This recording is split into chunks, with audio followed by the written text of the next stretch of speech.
Армысыздар, Қарашанақ телеарнасының тұрақты көрермендері, эфирде апталық шолу сөзсігінде мен Өтепберген Серікұлы. Қасиетті Құрбан айт мерекесінде құрбандыққа мал шалынып, жақсы кездесулер орын алуда. Одан бөлек аудан өнерпаздары мен спортшылары ұлттық ойындарды насихаттап, түрлі жарыстарды қолға алды. Ұлық мереке қарсаңында өткізілген шараларда толығырақ келесі бейнематериалдан көріңіздер.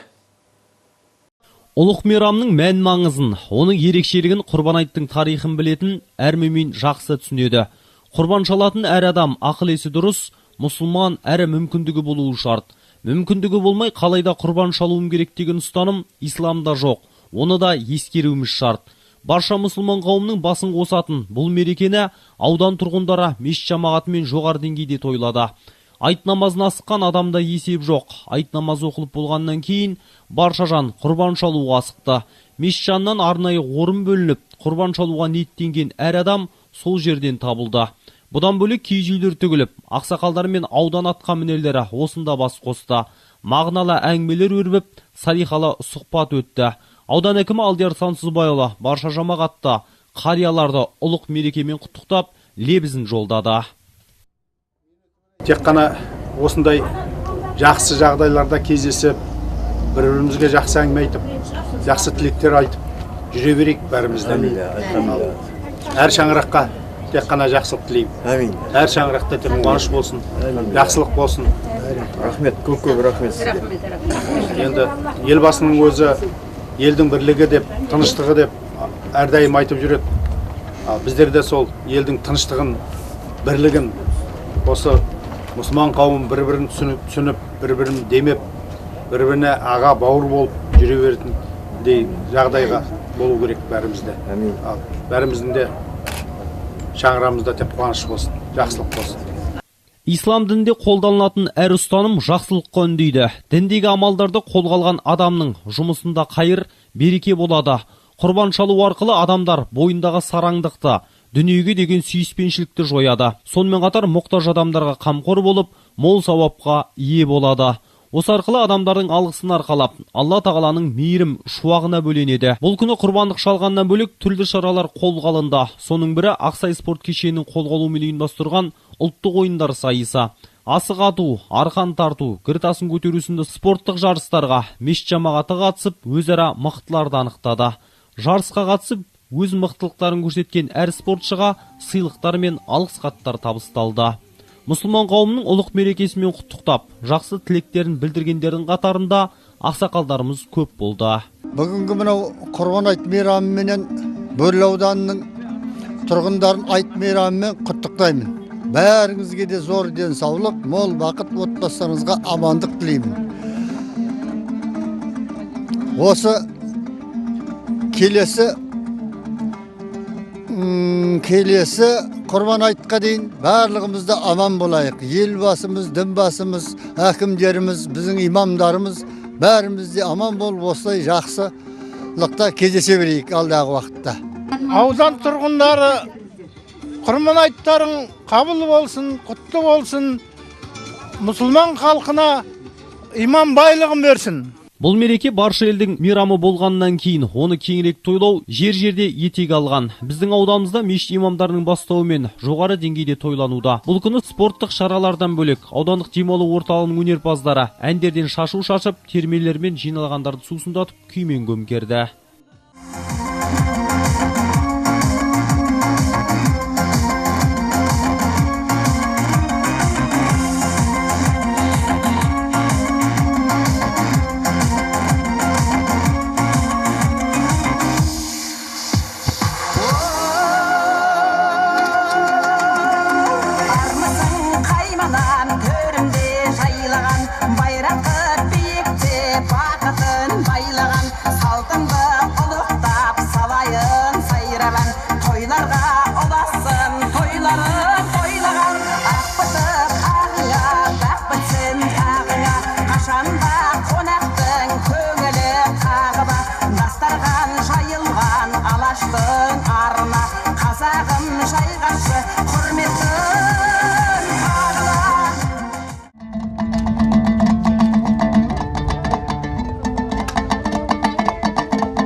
Құрбан айт барша мұсылман баласының ұлық мерекесі, бірлік пен татулыққа, қайырымдылыққа, жұмарттыққа шақыратын мейрам. Бұл алысты жақын қылып, жақынды бауыр қылатын күн.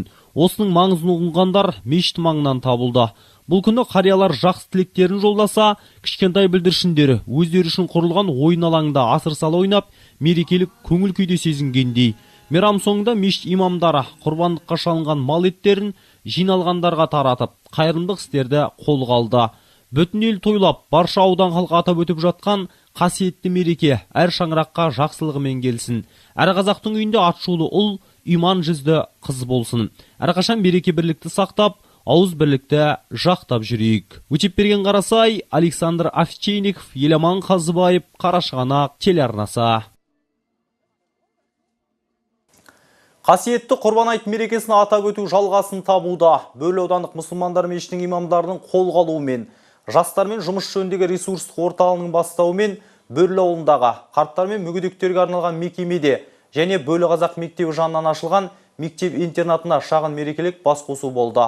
Толығырақ келесі бейнематериалда.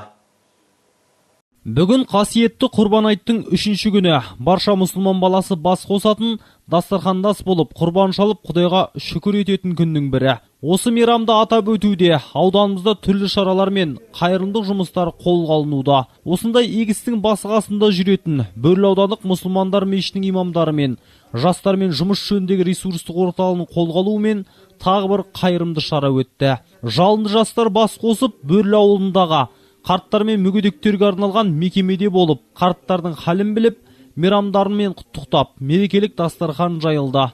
Алдымен сөз алған ауданның бас имамы Құрбан айттың қадір қасиетіне тоқталып, жүрек жарда лебізін жолдады. Аса қамқор, ерекше мейірімді, рахымды Алланың атымен бастаймын. Бүгінгі күллі мұсылман жұртының дүниежүзі бойынша мұсылмандар тойлайтын қасиетті де қадірлі, құрметті мерекесі, мейрамы болған айт баршамызға құтты болсын. Айт мейрамы, бұл айт мейрамы расында бүкіл адам баласын жақсылыққа шақырып, адамгершілікке шақырып, бүкіл адам баласының басын бірлікке қосатын, араздасып жүрген тума туыстардың арасын қосатын үлкен қадірлі, құрметті мейрамдардың бірі. Сондықтан да осы мейрамды пайдалана отыра, мешітімізден осындай бір құттықтау үшін сіздермен бір араласу мақсатында, үлкендеріміздің батасын алайық деген мақсатта осы жерге арнайы қадам басып келіп отқан жайымыз бар. Қарттар үйінде сан түрлі тағдыр, сан түрлі жандар күн кешуде. Бірі ешкімі болмай бұл жерде бас сауғаласа, енді бірі туған баласынан мейірім көрмей осында келіп отыр. Әрқашан жабырқаулы жүретін жандарға жақсы көңіл күй сыйлау, олардың көңілін аулау мақсатында келген жастар өздерінің жақсы тілектерін, өнерлерін ортаға салып, бүгінгі кештің көркін қыздырды. Осы шараға Орал қаласының ерікті жастары да атсалысып, өз лебіздерін білдірді. Мы являемся волонтерами. Біз Орал қаласының ерікті жастары боламыз. Осында үлкендерге құрмет көрсету, құрбан айттарымен құттықтау мақсатында келіп отырмыз. Біз бұл мерекені ұмытпай атап өтуіміз қажет. Біздің дініміз әрқашан жақсылыққа үндейді. Ата-ананы сыйлауға, қартайғанда оларға қамқор болуға шақырады. Осы сәтті пайдаланып, баршаларыңызда құрбан айттарыңызбен құттықтай отыра, әр отбасына амандық, дендеріңізге саулық, елімізге тыныштық тілейміз. Әрқашан қонақтарды күтіп отыратын, өнерлі жастар келсе құшақ жая қарсы алатын қарттар үйінің қызметкерлері мен ондағы қариялар жалынды жастарға өз алғыстарын білдірді. Өздеріне арнайы келіп, қасиетті құрбан айттарымен құттықтап жатқан жастарға қарттар қауымы дән риза. Келген жастарға айналайын рахмет. Өнерлі жастар, алдарынан ақтын түрі жарылғасын. Осы өнерлеріңді алдағы аттыда үлкейе беріңдер. Балам өте жақсы биледі, өте риза болдық бәрімізде. Сендерге тек қана осы емес, тағы да келіп көңілдеріңіз көтеріп тұрыңдар. Қарттар үйінен шыққан соң бір топ жас Бөрлі қазақ мектебінің жанынан ашылған мектеп-интернатта болып, осында тәрбиеленіп жатқан оқушыларды мерекелермен құттықтап, мұнда да дастархан жайылып, жақсы тілектер жолданды. Орал қаласынан келген ерікті жастары оқу құралдарын табыс етті. Мешіт атынан құрбан айтта шалынған мал еттері интернат қызметкерлерімен сонымен қатар қарттар үйіне де таратылды. Бүгінгі өткізілген қайырымдылық шаралар туралы жастармен жұмыс жөніндегі орталықтың басшысы былай дейді. Қасиетті Құрбан айт мерекесін тойлау барысындағы жастар ресурстық орталығы ауданымыздың Ақсай қаласы мешітімен бірлескен және Орал қаласының Патриот спорт клубының еріктілері бірлесіп ауданымызда орналасқан Бөрлі ауылында орналасқан қарттар үйі және қазіргі келіп жатқан осы мектеп интернатына келіп жатырмыз. Бұндағы басты мақсатымыз осы оқушыларға қасиетті Құрбан айт мерекесін насихаттау, осы Құрбан айт мерекесінің маңыздылығы туралы ауданымыз мешіт имамы айтып кеткен болатын жастарға, және Патриот спорт клубының табыстаған мектеп сөмкелері бар. Сол оқушыларға тәтті дастархандарымыз бар. Және осы іс-сапардың барысына үлкен қолдау көрсеткен Қазтекстиль жауапкершілігі шектеулі бірлестігінің басшысы Мақсұтов Нұрбек бауырымызға үлкен алғыс айтамыз. Адамдарға жақсылық жасау, қолынан келген жәрдемді ұсыну әр пенденің қолынан келетін іс. Біреуге қайырымдылық жасау арқылы адам жаны рахат тапса, ол адамның рухының мықтылығы. Ендеше қолымыздан келген көмекті ұсынып, қоғамға пайдамызды тигізіп жүрейік. Өтепберген Қарасай, Дастан Сақтаған, Еламан Қазыбаев, Қарашығанақ телеарнасы. Батаменен ел көгерер. Қазақстан мұсылмандар діни басқармасы мен Бөрлі аудандық Ақсай қаласы мешітінің ұйымдастыруымен қасиетті Құрбан айт қарсаңында қала мешітінде алғаш рет ақсақалдар арасында бата беру бойынша ақ бата алтын мұратты байқау өтті. Сайысқа бата берудің шеберімін деген сеніммен келген 7 кісі қатысып, өзара бақ сынасты. Ал сайыс соңында жеңімпаздар дипломдармен және де бағалы сыйлықтармен марапатталды. Қаладағы мұсылмандар мешітінің мұрындық болуымен биылғы қасиетті Құрбан айт мерекесі аясында қала мешітінде алғаш рет ақсақалдар арасында бата беру сайысы болып өтті. Мереке қарсаңындағы өткен бұл іс-шараға қаламыздың ақсақалдары мен мешіт жамағаты қатысып, өз бағын сынап көрді. Соның бірі Пугачев селолық округінен келген жергілікті ауылдың молдасы. Бата берген жақсы, бата үйренген тор жақсы. Мына ел халқымыз садақа болмай тұрмайды, қауасат болмай тұрмайды. Сол уақытта ал кәрия бата бер дегенде мен білмеймін деп білмеуге мініп алады. Өне мен оны мысалы мен болдам, мен де зорлай беруге тоже халықтың алдында не болмаса болмайды. Сондықтан мына үлкен кәрияларымыз, мына ағаларымыз, аталарымыз отыр, бәрі отыр. Осы батаны жандандырып, алға осындай сайысты көбірек жүргізіп, осы жастарды жетектеп батаға, намазға жетектеп, мынау жұма намазына келтіріп, 5 уақыт намаз 30 күн ораза ұстатып, осылай етсек бізде тәртіпте болады, имандылықта болады, жұмыста болады, бәрі де болады. Алғаш рет ұйымдастырылып отырғандықтан ба, әдемі де игі іс-шара сайысына бата берудің шеберімін деген сеніммен келген 7 кісі қатысып, өзара бақ сынасты. Төрелік тізгінін арнайы қонақ болып келген Орал облыстық мешітінің бас имамы мен қала мешітіміздің бас имамы бастап, және аудандық ардагерлер төрағасы мен жастармен жұмыс жөніндегі ресурстық орталығының басшысы қостап өткізді. Алхамдулилля, вассалату вассаламу аля расулилля. Бұл бата жарысы жалпы Қазақстан бойынша әр облыстарда болып жатыр. Енді жалпы біздегі облыс бойынша 3-ші жерде, менің білуімше 3-ші жерде болып жатыр. Бірінші бастаманы Сырым ауданында Бақытжан деген бастады. Содан кейін облыстық орталық мешітінде Жәмилә деген ұстаз әжелер арасында бата сайысын ұйымдастырды. Енді мен білуімше осы 3-ші осы Мейрамбек бауырымыз болу керек. Алла разы болсын, жақсы.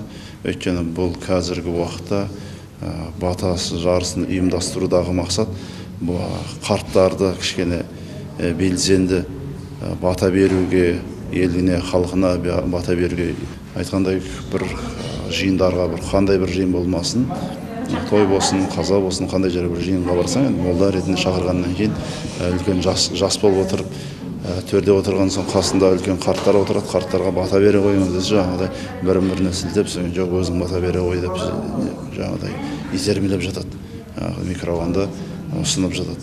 Ол жалпы қарттыққа жараспайтын әрекет. Жалпы үлкен кісілердің әрқашанда бата білу керек. Және де орында бата білу керек. Мысалы, ас қайтарғандағы батаны жаңағы үлкен кісі жаңағыдай жастарға, келіндерге мысалға, жас жұбайларға мысалға, шілдехана бар ма, қандай бір той болсын, қандай бір қаза болсын, қандай бір неде болса, барлығына бата бергенде, мысалы жолаушы кетіп бара жатқан кісілерге болса да, батаны орынды, дұрыс, анық беретіндей жағдайда болу керек. Соны әрқайсысы білу керек. Мысалы тек қана қарттар емес, жалпы адам баласы бәрі білу керек. Енді қарттар дейтіндігіміз өйткені үлкен кісілерге бата береді. Өйткені ол кісілер ықыласпен, шын ықыласпен береді батаны.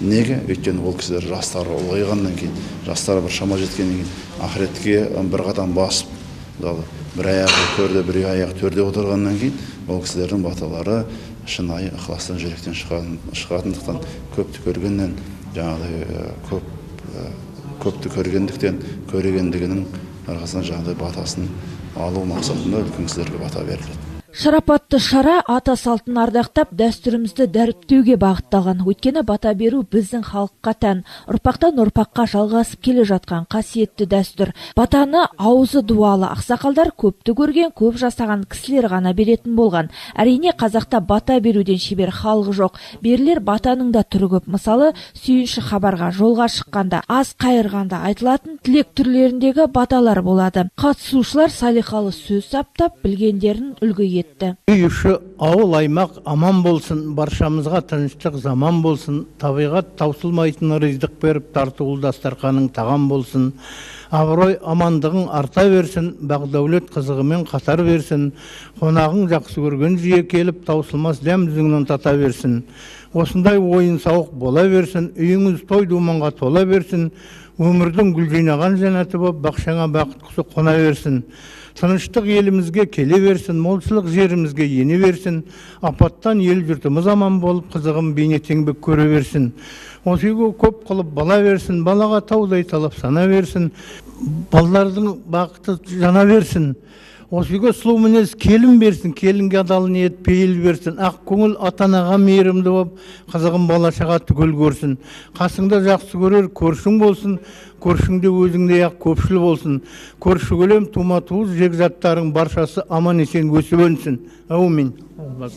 Ал бата берейін, арта берсін мерейін. Жер көгерер деген бар, үлкендерден баталған. Жер көгерер деген бар, жауын менен қашаннан. Менің берер алғысым қалдырмасын қатардан. Ұрпақтарың ері болсын, қажмұқандай қайратты тау мен тасты қопарған. Бақытың мен дәулетің таса берсін, дұшпаның қырдан асып қаша берсін. Бата сол бізден сізге рахмет жауып, Құдайым маңдайыңды аша берсін. Аллаху акбар. Бата біздің халықтың ғұрып дәстүріне тән дүние, ақ ниетпен жақсы тілек білдіру, жақсы сөз, жарымырс деген қазақтың барысы де батасыз басталмаған. Алғаш рет ұйымдастырылған іс-шараға ақсақалдар да әртүрлі дайындықпен келіпті. Арасында алғашқысында қол жаюды ұмытып қалып жатқандары да кездесіп жатты. Бұл енді бұрын соңды бата жарысының болмағанынан деп түсіндік біз. Ақсақалдармен қатар бата жарысына кездейсоқ келіп қалған мешіт жамағаты қатысуға тілек білдіріп білген ортаға салыпты. Бисмиллахир-рахманир-рахим. Аса қамқор, ерекше мейірімді, рахымды Алланың атымен бастаймын. Бүгінгі жасалған іс-шара Ақ бата асыл мұра деген атты ардагерлер арасында, ақсақалдар арасында бата сайыс өтті. Мақсатымыз жалпы ауданымыздағы ақсақалдарымызды көбірек бата жаттауға және оны көрген болашақ жастарымыз көбірек бата білсін. Өйткені біздің ата-бабаларымыз көптеген баталардың түрлерін бізге насихат қылып, және біздерге соны қалдырып кетті. Енді біздер сол өзіміздің ұлттық құндылықтарымызды оятуымыз керек, жаттауымыз керек, сол нәрсені келер ұрпаққа жалғастыруымыз керек. Бүгінгі өткен іс-шараны жалпы Борды ауданы Ақсай қаласы мешітімен бірге жастар ресурстық орталығы бірге ұйымдастырып, осындай игі іс-шараны өткіздік. Енді алдағы бұл ауданымызда бірінші рет болып жатқан іс-шара. Алдағы уақытта бұндай іс-шаралар көп болады, көп ұйымдастырылады. Өйткені қазіргі таңда бас мүфтиіміз Ержан Қажы Малғажыұлының тапсырмасымен дін мен дәстүр жалпы ұштастырып, халыққа насихат қылу. Жарыстың шарты бойынша бата беру өнері, оның киім киісі, қол жаю мәдениеті, дауыс ырғағы, батасының мазмұнымен бағаланды. Батагөй қарттарымыздың басын қосып, иманды ортада өткен игілікті іс-шарада соңына жетті. Сайыс болған соң алқалы қауымға жиналған қатысушылардың бәріне бірдей хадистер жинағы, құнды кітаптары мен дипломдары табысталып, ал жүлделі бірінші, екінші, үшінші орындарды иеленген батагөйлерімізге бағалы сыйлықтар тағайындалды. Мен осы мешіттің жамағатымын. Бүгін жұма намазына келдім. Жұма намазына келіп, сосын мына бата сайысы болады деген ақсақалдардың соны қатысып көрейін деп, өзім үйренейін деп, сол баталардан қатысқам. Сосын осы мешітіміздің бас имамы Мейрамбек бауырым қатысасыз ба дегесін, өзіңіз көресіз ба, үйренесіңіз дегесін, сол мен де қатысқам. Батаны енді үлкен кісілердің несін тыңдаймын, садақаларда, қонақтарда үлкен кісілердің батасын аламыз, тыңдаймыз, сол кісілерден үйреніп жатырмыз. Ауылдан өскен баламыз ғой бәріміз енді. Енді қазақты енді айтады ғой, батамен ел көреді, жамырымен жерге көреді деп. Енді осы бата жақсы ол дейтін.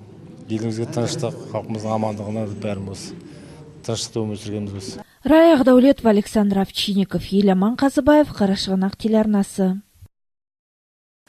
Құрбан айт және қала күні мерекелер қарсаңындағы өткен сенбіде тазалық шарасына қаладағы мемлекеттік және мемлекеттік емес мекеме мен ұйымдар және ірілікші компаниялар қызметкерлері жұмылдырылып, ортақ шаруадан қалыс келмеген қала тұрғындарда қатысқан ауқымда шара өтті. Аудан әкімінің бастамасымен және өзінің тікелей бақылауымен Құрбан айт және қала күндері мерекелер қарсаңындағы өткен жалпы қалалық сенбілікке бір кісідей жұмылған қаладағы мемлекеттік және мемлекеттік емес мекеме мен ұйымдар, ірілі-кішілі компаниялар қызметкерлерімен көпке ортақ шарадан тыс қалуды құп көрмеген қала тұрғындары өз үйлерінің айналасы мен қала көшелерін тазалады. Бітер істің басына жақсы келер қасына деген. Соның бірі қаладағы ең ірі компаниялардың бірі КПО BV компаниясының ұжымы. Бас директорының өзі Рената Мароле мырзамен бірге ортақ іске ұйымшылдықпен тізе қосып шыққан екен. Сіздердің компаниядан қанша кісі келіп қатысып жатыр және қандай көңіл күйде?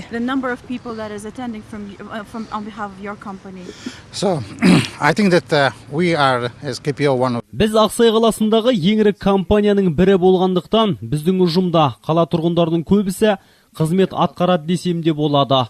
Сондықтан да бүгін өтіп жатқан жалпы қалалық сенбілікті қолдау және қала тазалығына өз үлесімізді қосу біз үшін және жеке компания басшысы ретінде өзім үшін де маңызы бар шара.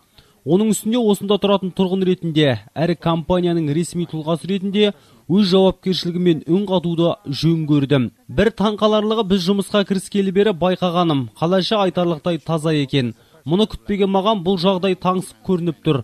Бірақ таңертеңнен бері біз жүріп өткен 700 метр жерден ойлағанымнан да таза аумақты көрдім десем де болады. Сенбілікке қатысу үшін қызметкерлерімді бір күндік жұмыстан босатып, қазірде қала тазалығына бізден 60-тан аса адам жұмылдырылуда және олар әлі де келіп жатыр. Қала сенбілігіне алғашқы рет қатысып тұрғанын айтқан КПО BV компаниясының бас басшысы алдағы күндерде әр қарайға қаланың көркеюі мен гүлденуіне компания тарапынан қосар үлесі мен қолдауы боларын жасырмай, бұл сенбілікке тек қарапайым жұмысшылар ғана емес, компанияның жетекші мамандары да ат салысып жатқанын жеткізді. Жақында ғана Астана қаласына жол түсіп, КПО BV компаниясына іс-сапармен келген қазақстандық бизнесті дамыту жөніндегі басқарушысы Бейбіт Сабиров мырза қаладағы басталғалы жатқан жалпы қалалық сенбілікті естіп, өз әріптестерін және қала халқын қолдау үшін Астана қаласынан аттанып бара жатқан жолынан қалып, әдейі қайта кері оралғанын айтады. Сенбілікке шыққанымыз дұрыс деп есептеп жатырық, және жаңағыдай айтылып кеткендей тек қана жұмысшылармен және де офис жұмысшылармен және де басшылардың бас директор шығып осы сенбілікке қатысып, қаланың тазалығына өзіміздің үлесімізді қосқымыз келіп, сол кешеден бері соған қуанып кірісіп кетіп жатырық.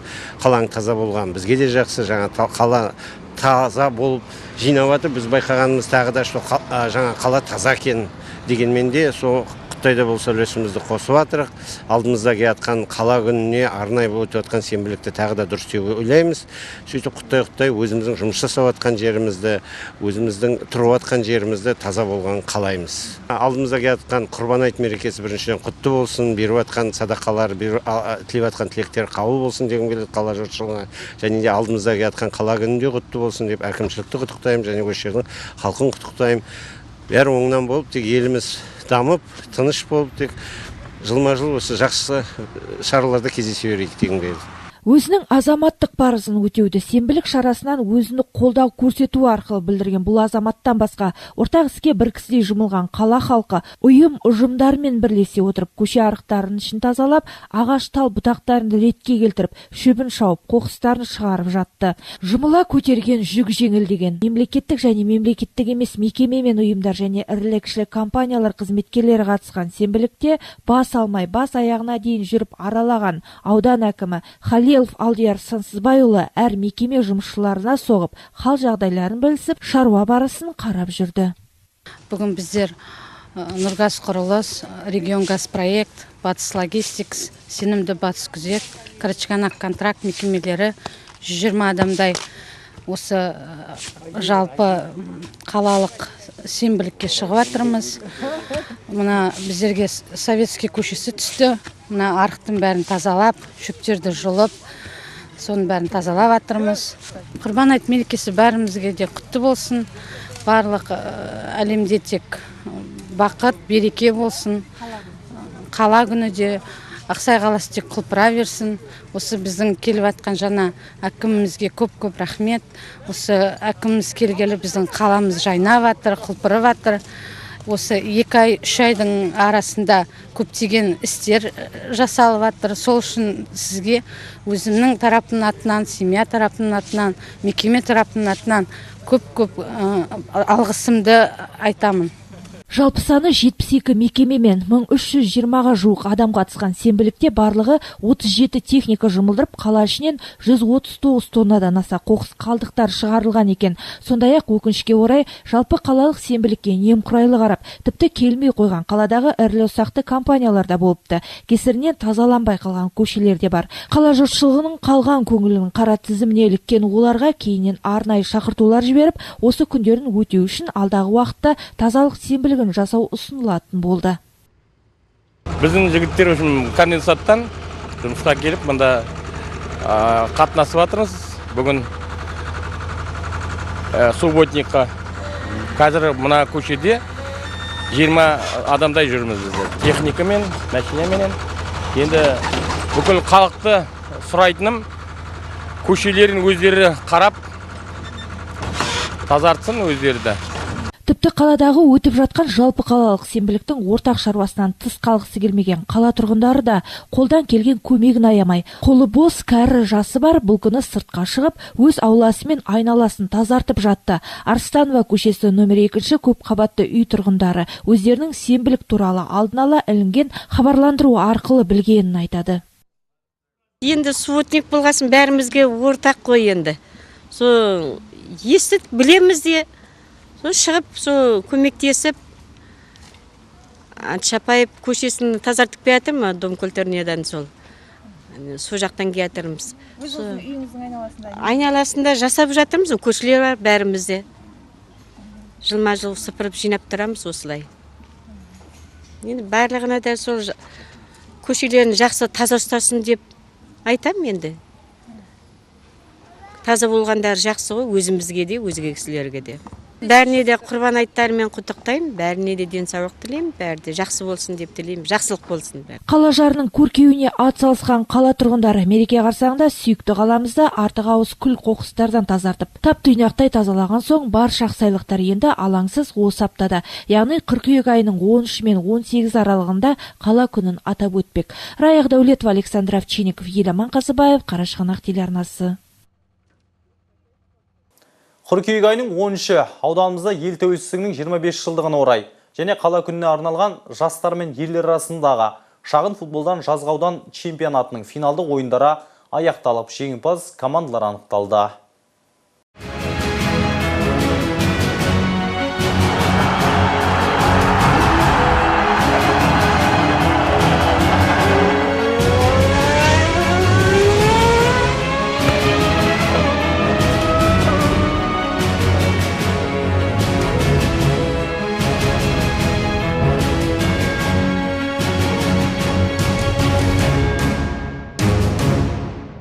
Кеше ғана қала күні мерекесі қарсаңында қаладағы Ақсай техникалық колледжінің сыртқы спорт алаңында шағын футболдан өткен аудандық жазғы чемпионатының финалдық ойындары аяқталып, жеңімпаз команда анықталды. Жеңімпаз командалар үшін бұл жеңіске жету жолы оңай болмады. Осы жерден толығырақ бастасақ. Әуелі қаладағы ағымдағы жылдың көктемгі сәуір айынан бастап бүкіл жаз бойынан күзгі қыркүйек айына дейінгі жалғасқан коммерциялық жазғы лига ойындары өтіп, оған қаладағы ірілі-кішілі ұйым мекемелері атынан әртүрлі футбол командалары қатысқан болатын.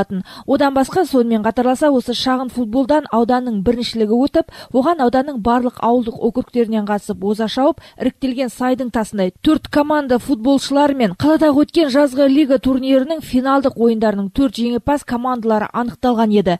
5,5 айға созылған аудандық турнирге жергілікті мекемелер мен ауылдық округтерден 150 спортшыдан құрылған 13 команда қатысып, үлкен 2 айналымдылық чемпионатқа теңелетін турнир барысында 156 ойын өткізген, жалпылама айтқанда 5500 жанкүйер бақылаған аудандық рекордтық турнир болды.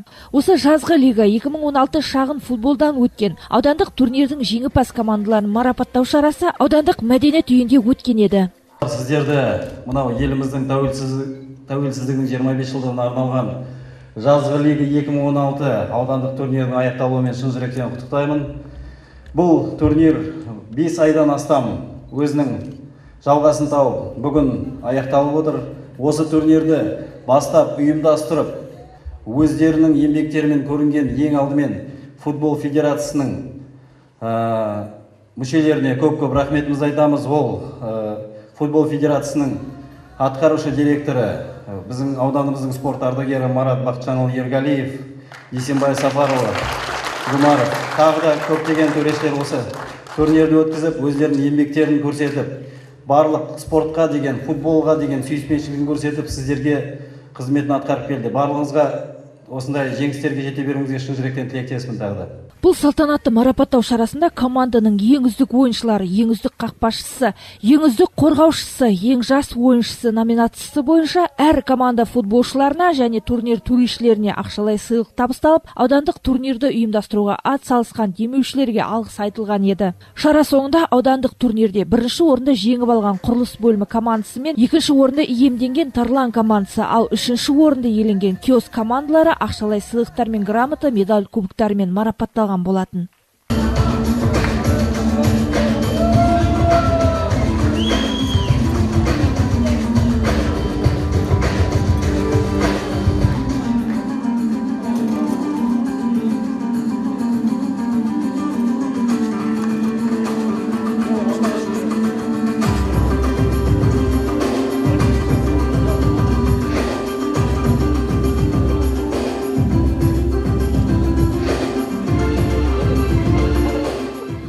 Ал осы қыркүйек айының 9-ында қала күніне орай биылғы жазғы лига ойындарынан іріктелген 4 футбол командасы, олар КПБВ командасы атынан шыққан құрылыс бөлімі футбол командасы мен Қарашығанақ футбол командасы және Киоск пен Тарлан футбол командалары. Сонымен қатар ауданымыздың ауылдық округтерден өзара аймақтық ойындардан суырылып алға шыққан 4 футбол командалары, яғни Ақсу, Қарағанды, Бөрлі және Приурал футбол командалары кездесіп, ширек финалдық және жартылай финалдық ойындарын өткізген еді.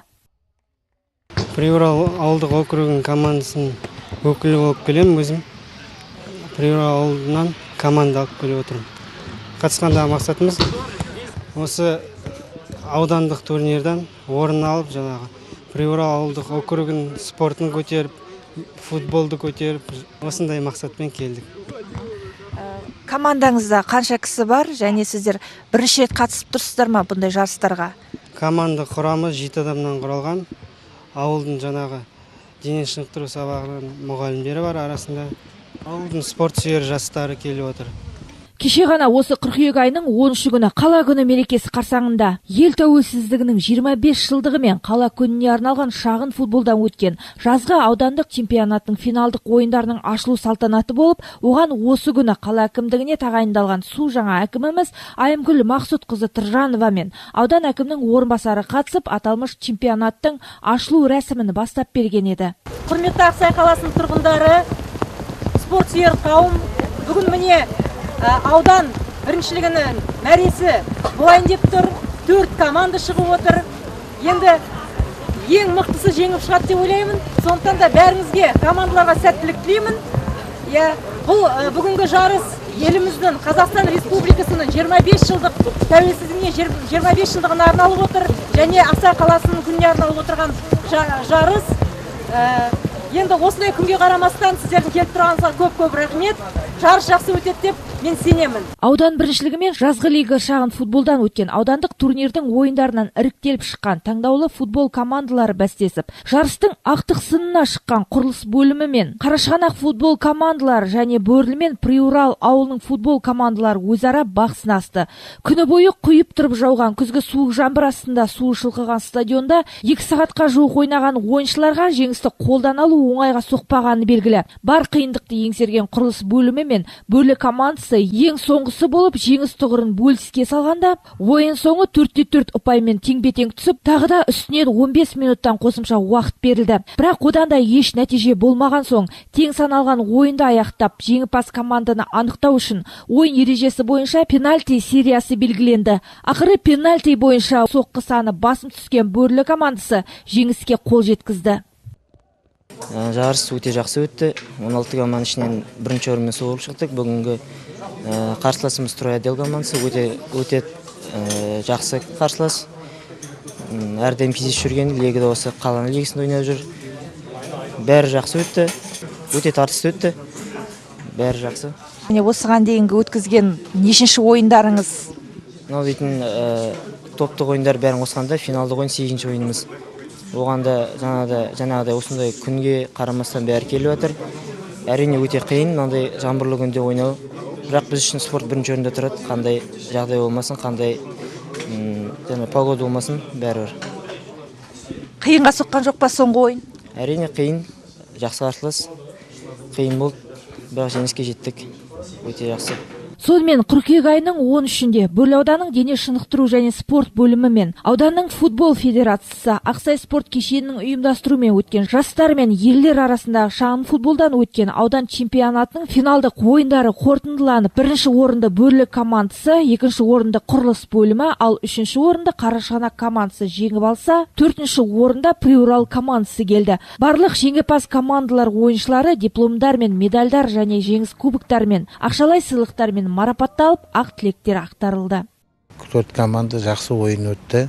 Ауа райының қолайсыздығына қарамастан жақсы ойын көрсетіп, жақсы ойындар өтіп, мәресіне ойдағыдай жетті. Енді сол командаларға сәттілік тіледік, жақсы бәрі енді ойындарын көрсетті. Осы іс-шара бізде мына қала күніне арналып, осыдан 17-сіне дейін осындай іс-шаралар өтеді.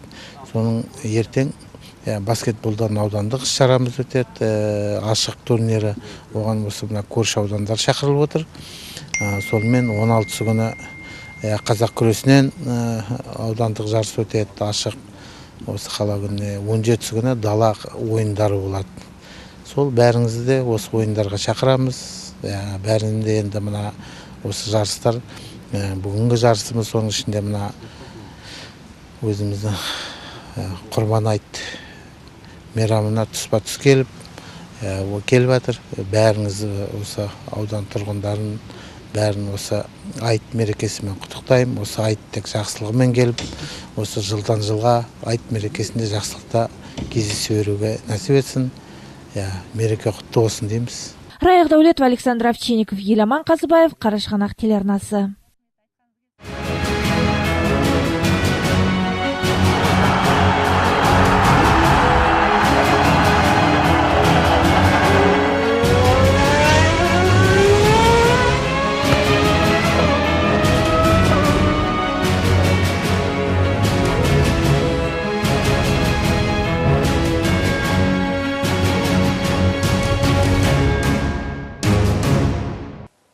Осы апта осындай жағымды жаңалықтарға толы болды. Келіп жеткен қала күнімен барша тұрғындарды құттықтай отыра. Қаламыз қарыштап дамып, өсе берсін. Келесі кездескенше аман, сау болайық.